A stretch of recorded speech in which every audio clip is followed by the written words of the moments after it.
All right, joining us now, the author of now a bestseller, Get Trump, and it deals with every legal issue the president's facing. Harvard law professor Alan Dershowitz is with us, and the author of the soon-to-be-released Trial of the Century, Fox News legal analyst Gregg Jarrett. I understand, Professor Dershowitz, that you said if the judge issues a gag order, you will file an amicus brief and argue that we citizens are being denied the ability to hear the defendant. He's not only a defendant, Professor, but he's also a presidential candidate. And they did this in the Roger Stone case. I think they might have done it in the Manafort case. I don't fully remember. My question to you is, how does a judge get to take away the right of an American to speak out on their own behalf on a very public case like this?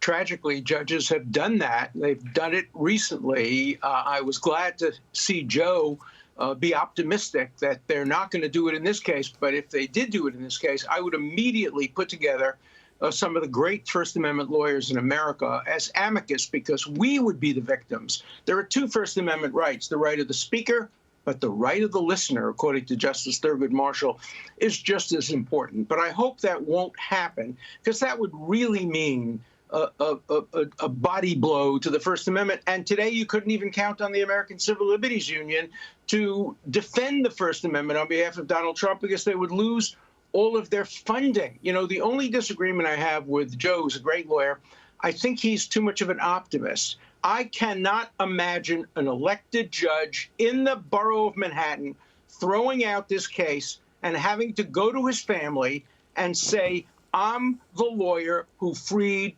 Donald Trump, or his friends or his business associates.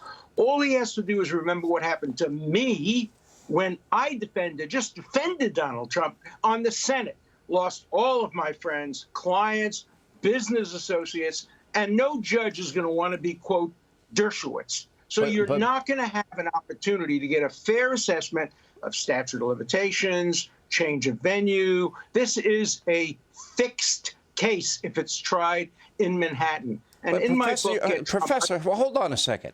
You're a Harvard professor, and you're basically saying the rule of law does not exist here. You are basically saying, go ahead. It does not exist for Donald Trump. In my book, Get Trump, I prove that the rule of law has an exemption.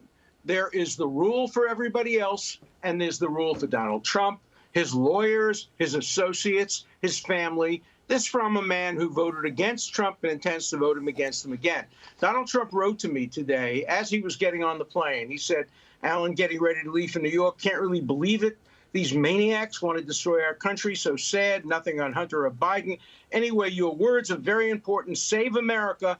P.S. Congrats on the book. Doing very, very well. The thesis of the book is the rule of law does not apply to Donald Trump in the borough of Manhattan. There is no way he gets a fair trial in Manhattan. And you go through Fulton County, and you go through the special counsel, and you make the case on every one of the charges that have been brought up against him. Let me bring in Gregg. Let's talk about a change of venue. Let's talk about the statute of limitations, prosecutorial abuse, selective prosecution. You know, Gregg, I look at all these issues. To me, it's all slam dunk. All of these things should throw this case out immediately, but yet that doesn't appear to be happening. Yeah, but you've identified all the things that lead me to now believe that we don't have a justice system anymore. We only have a legal system, and it appears corrupted. And Americans recognize this. They've lost faith in our legal system. And there's a reason why Trump's polling numbers have suddenly shot up.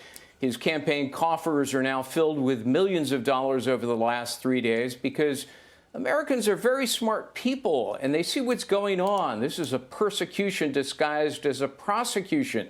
They recognize that this is a feeble zombie case resurrected from the dead and is purely politically motivated. A whopping 76% in the latest CNN poll say this is politically motivated, and they're right, it is.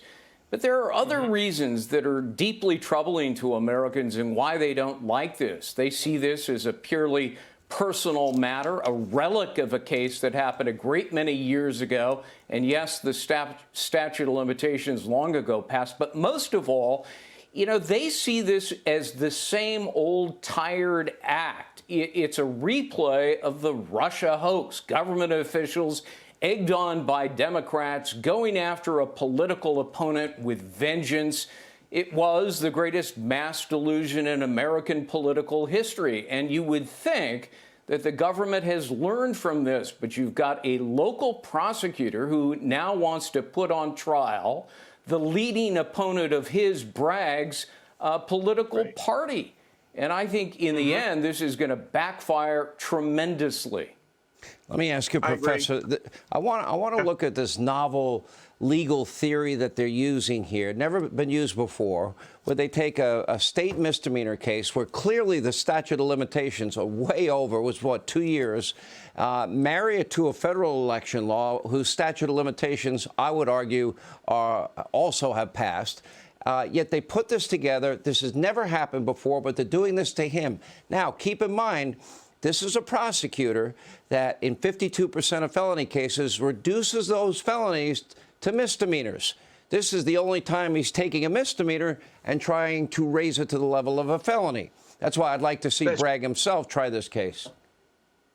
Yeah, and I think it's completely ludicrous on its face. And, I think it will face motions to dismiss, not just on the statute of limitations, but the argument that the law doesn't support this kind of a charge and the alleged facts don't support a crime. So, I would like to see an honest judge, objective and neutral, look at these motions to dismiss seriously and sincerely.